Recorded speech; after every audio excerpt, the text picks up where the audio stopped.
Quando eu tinha cerca de 12 anos, meu quarto era o único na casa que não ficava no segundo andar. A casa dos meus pais era uma casa de 2 andares. Uma escada subia e outra descia. O andar de baixo tinha a sala de estar, a garagem, meu quarto e um banheiro. Os outros 3 quartos da casa estavam todos no andar de cima. Como eu era o mais velho e o único menino da casa com 2 irmãs, eu fiquei com o quarto no andar de baixo, porque era o maior e, tecnicamente, o melhor quarto. Depois que fiz 10 anos, meus pais deram minha cama de solteiro para minha irmã mais nova, e eu ganhei uma cama de casal. O que foi uma pequena melhoria, já que o quarto era grande e certamente comportava uma cama maior. Quando eu tinha 12 anos, minhas irmãs tinham entre 5 e 8 anos. Nessa idade, eu poderia ficar sozinho em casa, mas minha irmã de 5 anos não poderia ficar sozinha comigo, e minha irmã de 8 anos poderia ficar sozinha comigo se meus pais não fossem ficar fora por muito tempo. Se eles fossem ficar fora por períodos mais longos, um dos meus pais levaria as duas consigo. Por um curto período de tempo, digamos 3 noites seguidas, talvez um pouco mais, eu acordava no meio da noite, sem motivo, e tinha dificuldade para voltar a dormir. Considerando que eu tinha 12 anos, eu sabia que não deveria estar tendo problemas para dormir. Eu dormia com o ventilador ligado ao lado da minha cama, porque estava muito quente nos dias de verão, então eu não sabia exatamente o que estava me acordando, já que o ventilador fornecia um ruído branco constante. Numa dessas noites, levantei-me depois de acordar para encher meu copo d'água. Fui ao banheiro logo fora do meu quarto, e enquanto enchia o copo, pensei ter ouvido algo vindo de dentro do meu quarto. Desliguei a torneira e escutei, mas agora não havia nada, apenas o som do ventilador. Caminhei até a entrada do meu quarto e não consegui identificar o que era, mas algo estava me incomodando no meu quarto agora. Fui para a sala de estar e decidi dormir no sofá aquela noite.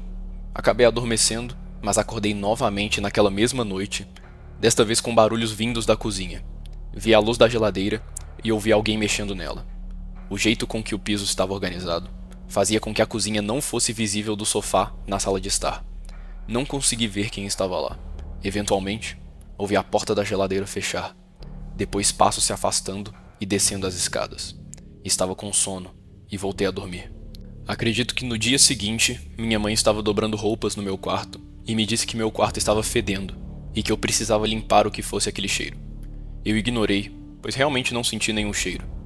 Eu gostaria de não tê-la ignorado. Naquela noite, nosso pai ligou o ar-condicionado, porque estava simplesmente muito quente. Depois que assistimos a um filme em família, todos começaram a se preparar para dormir. Fui para o meu quarto e joguei videogames por um tempo antes de ficar com sono. Naquele momento, desliguei a TV, o console e me virei para o lado para dormir, como sempre fazia. Naquela noite, eu não tinha o ventilador ligado porque o ar-condicionado estava funcionando, então havia apenas o som do ar saindo dos dutos no teto. Adormeci, mas mais uma vez acordei não muito depois. Eu não sabia o que era o som que eu ouvi. Tudo que eu ouvia era o ventilador do duto soprando ar. Então, quando o ar parou de soprar, o quarto ficou silencioso e eu ouvi algo. Respiração. Mas não era a minha respiração.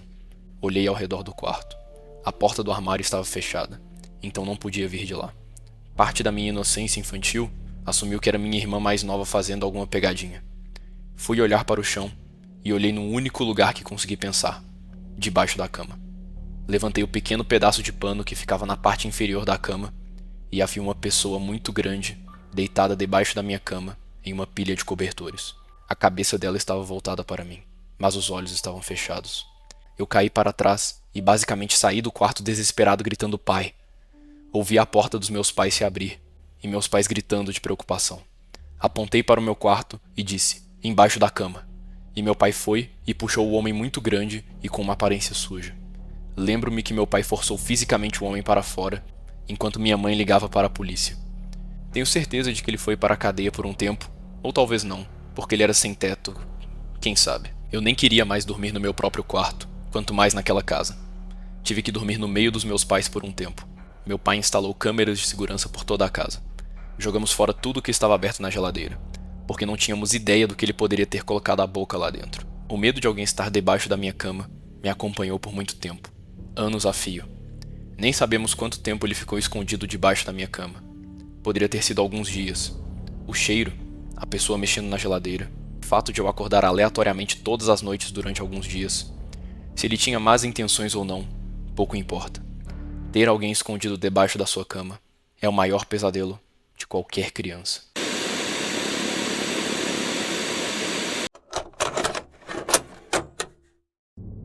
Eu estava procurando um carro para comprar para o meu filho para o seu 18º aniversário. Estava pesquisando em todos os sites típicos de carro, como Cars.com, eBay Motors. Todos estavam caros, como eu esperava. O Craigslist era o único lugar onde eu poderia realmente encontrar uma oportunidade. Cerca de uma semana depois de começar a pesquisa, encontrei uma Toyota Camry 2003. Tinha 67 mil milhas, nenhum acidente, nenhum dano e estava em boas condições por apenas 3.500. Isso parecia uma pechincha para um carro tão confiável com tão baixa quilometragem. O vendedor morava a cerca de 16 quilômetros de mim, o que era uma distância razoável para procurar um carro. Liguei para ele para marcar um horário para ver o carro. O homem parecia normal ao telefone. Ele me garantiu que não havia absolutamente nenhum problema com o carro. Ele se apresentou como Bob. Levei comigo 3.500 em dinheiro, mesmo que eu planejasse negociar o máximo possível. Cheguei na propriedade de Bob com cerca de 15 minutos antes do combinado. Era uma casinha pequena com um terreno de tamanho decente, apenas porque estava um pouco afastada dos vizinhos mais próximos. A garagem estava aberta, então olhei para ver se alguém estava dentro, mas, além de uma quantidade incomum de peças de carro, estava vazia. O carro não estava em lugar nenhum. O único carro na propriedade era uma velha caminhonete. Fui até a porta da frente para verificar os números da casa. Era o endereço certo. O botão da campainha estava faltando, então bati na porta. Bati de vez em quando por exatamente 5 minutos, antes de decidir ligar para o homem.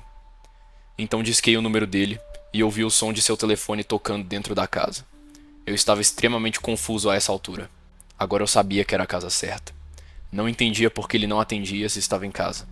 Decidi dar uma olhada através de uma das janelas para ver se ele estava lá dentro. Não consegui ver muito através do vidro, pois estava bastante escuro dentro da casa. Vi um conjunto de mesa de jantar muito antiquado, mas do outro lado, vi alguém de pé atrás da porta dos fundos da casa, olhando para fora. Achei que devia ser o Bob, então bati na janela, mas ele nem se mexeu. Não havia portão ou qualquer coisa para o quintal.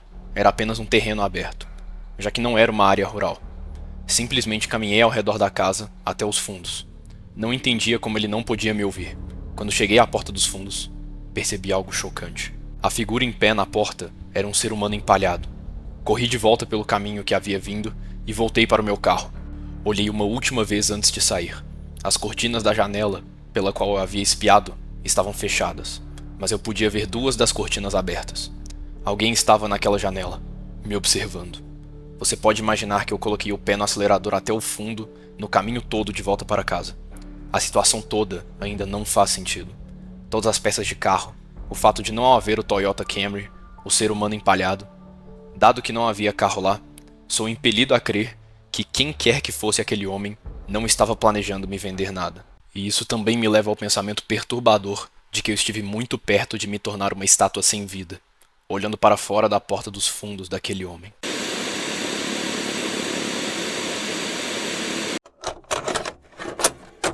Não me importa se alguém me julgar, mas eu gosto de ir ao cinema sozinho. Meu horário de trabalho é uma bagunça.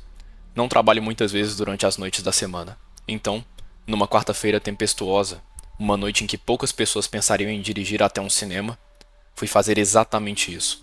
Eu sempre gosto de evitar multidões em qualquer coisa que eu faça. É assim que eu sou. Era 2017. Fui ver um filme mais discreto, que provavelmente não estava no topo das listas de filmes imperdíveis da maioria das pessoas. Eu era o único na sala, exatamente como eu esperava. Sentei-me bem no centro de uma das fileiras mais altas e coloquei os pés no assento à minha frente. Cerca de 20 minutos depois que o filme começou, percebi alguém em uma fileira um pouco mais abaixo. Não os vi entrando. O cinema estava escuro, porque a cena do filme no momento se passava em um ambiente escuro. Mas a pessoa não estava sentada em um assento como uma pessoa normal. Tudo o que eu via era a parte superior da cabeça dela, espiando por cima de um dos assentos, olhando em uma direção que definitivamente não era a tela. Ainda estava escuro demais para dizer se estavam olhando diretamente para mim ou não. Mas quando a cena mudou para um fundo mais iluminado, o cinema ficou claro. Claro o suficiente para ver que a pessoa estava olhando basicamente para mim. Mas o rosto estava tão pálido e sem vida, e o cabelo bagunçado e emaranhado, que eu não conseguia nem distinguir se era um homem ou uma mulher. Sou uma pessoa introvertida, ou apenas estranha. Então, Eu realmente não queria perguntar se havia algo de errado. Eu via isso como uma confrontação. A tela ficou escura novamente, e ao mesmo tempo, a pessoa se abaixou completamente atrás do assento, até eu não conseguir mais vê-la. Ela estava completamente escondida da minha vista. Não consegui me concentrar no filme agora. Eu estava realmente muito desconfortável. Na verdade, estava bastante aterrorizado. Eu não me levantei. Fiquei sentado. Muitas cenas do filme passaram e eu quase esqueci o que havia acontecido. Quase. Justo quando eu estava voltando a me envolver no filme, a cabeça da pessoa apareceu de trás de um assento novamente, desta vez muito mais perto, e apenas 3 fileiras de assentos de distância de mim. Eu realmente soltei um e um grito alto, porque realmente me assustou. Agora eu consegui ver mais detalhes ou características no rosto dela.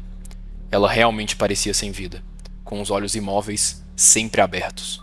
Mas ainda assim, de alguma forma, eu não conseguia dizer se estava olhando diretamente para mim ou não. Agora eu conseguia ver melhor que era um homem com cabelo longo e desgrenhado. Eu saí correndo do assento e desci a fileira em direção à saída. Eu tive que passar pela fileira em que a pessoa estava para chegar à porta da saída.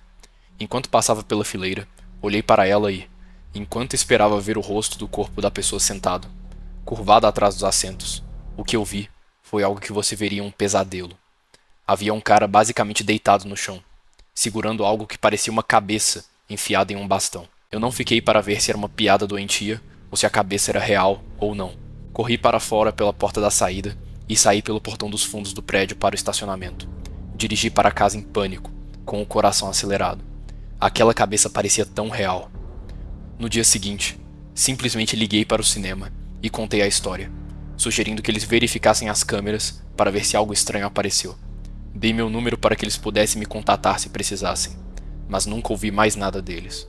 Optei por não gastar mais meu tempo com isso.